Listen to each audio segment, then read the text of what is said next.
Okay, second movie I saw, Coup, C-O-U-P exclamation point, Coup. This is directed by Austin Stark and Joseph Schumann.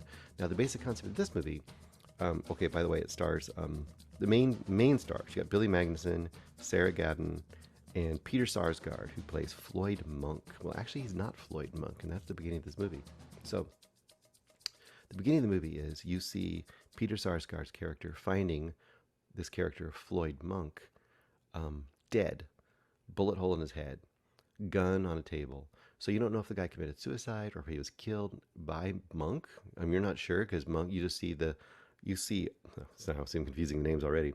You see Peter Sarsgaard's character walking up, finding him there. So you don't know because you walked in right then. You're not sure if Peter Sarsgaard is the killer or if the guy killed himself, or what the situation is, or if he just, Peter Sarsgaard might have just encountered the situation and someone else might have killed this Floyd Monk character.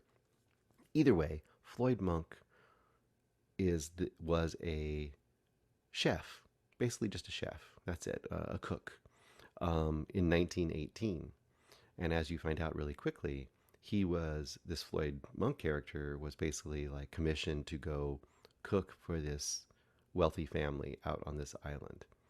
And so basically, what you get is Sarsgaard's character takes on the persona or pretends to be Floyd Monk. He gets Floyd Monk's ID. He kind of blurs the picture a little bit. He makes himself look as much like Floyd Monk as he can with mustache and hair and all that. And off he goes to go work for this family. And you're like, what's the deal here? What is this exactly? What is this movie? So here's the situation. When he gets there, obviously he's becoming a cook in this rich family, part of the servant class. They have maids, they have drivers, butler kind of a thing. Um, but the setting is what's important. The setting is 1918 during the Spanish flu. This guy that Billy Magnussen is playing is J.C. Horton. He's this kind of muckraking political columnist who is trying to really, you know, during this pandemic, like we've had that before, right? He's trying to really, tell people like about the horrors that are going on and how it needs to be, everything needs to be locked down and, um, the dangers out there for the small man. He's kind of like he's the voice for the little man who's just, in a terrible situation back then. The kick is this rich guy in the house, J.C. Horton, is writing as if he's there, boots on the ground, in the middle of this pandemic, seeing what's going on out there, seeing the terrible situation, but he's not.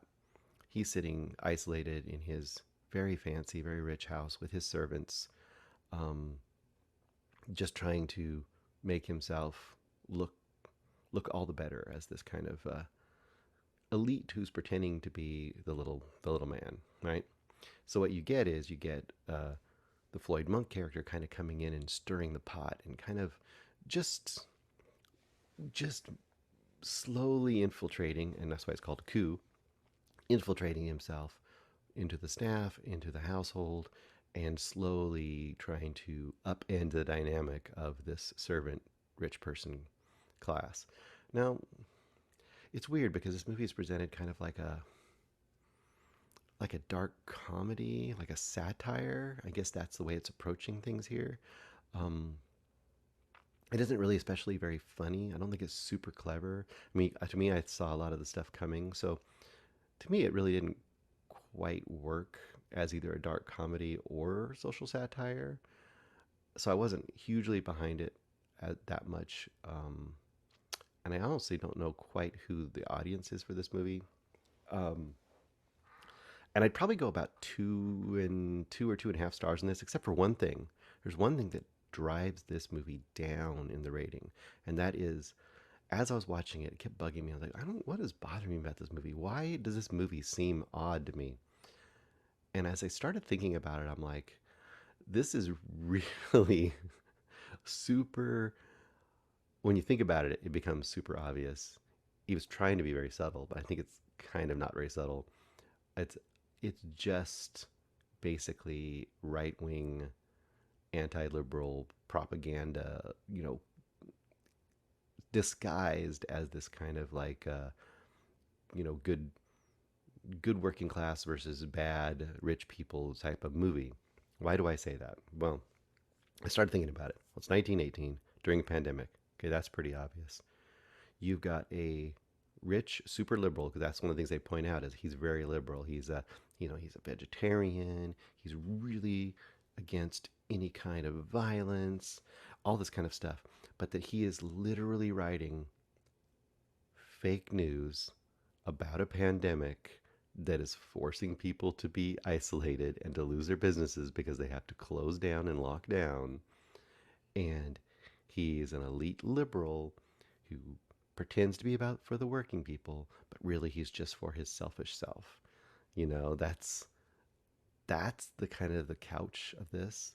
And then on top of that, the Peter Sarsgaard character of Floyd Monk is portrayed as this kind of like rough and tumble everyman. And sure, he's pretending to be somebody, and he's kind of creepy, but really he's just portraying all the things that he's there like trying to stick it to the man, and he's a manly man. He's always pointing out like he can go hunt and eat meat and help supply for the family, whereas this rich guy sure can't do that. So it's very weird. It's a very weird thing, and that really just rubbed me the wrong way. Plus, at the heart of it, the Peter Sarsgaard character is very creepy and not good. He's a terrible, terrible character as far as a person goes. And I think you're supposed to like him, but I'm not sure, because I think you're definitely supposed to hate the J.C. Horton character. So this movie is just kind of a mess as far as I'm concerned. So it should be about 2.5 stars, which still would not be a recommend. But honestly, I'm going to go down on this movie. I'm going to go like 1 star in this movie because of how I think insincere it is in the way it's trying to present its real story to people. So that's my rating on this. 1 star. I'll give it 1 star because Peter Sarsgaard does a good job, and some of the other actors do as well. And it looks good, and it's a good production, but that's about it. And I'd be very curious to hear if either Eric or Greg saw this, if they liked it or didn't like it. I would think Eric might not like it just on the basic that not a very interesting movie, probably not very fun for him. I'm not sure. I'll just leave it at that. Moving on.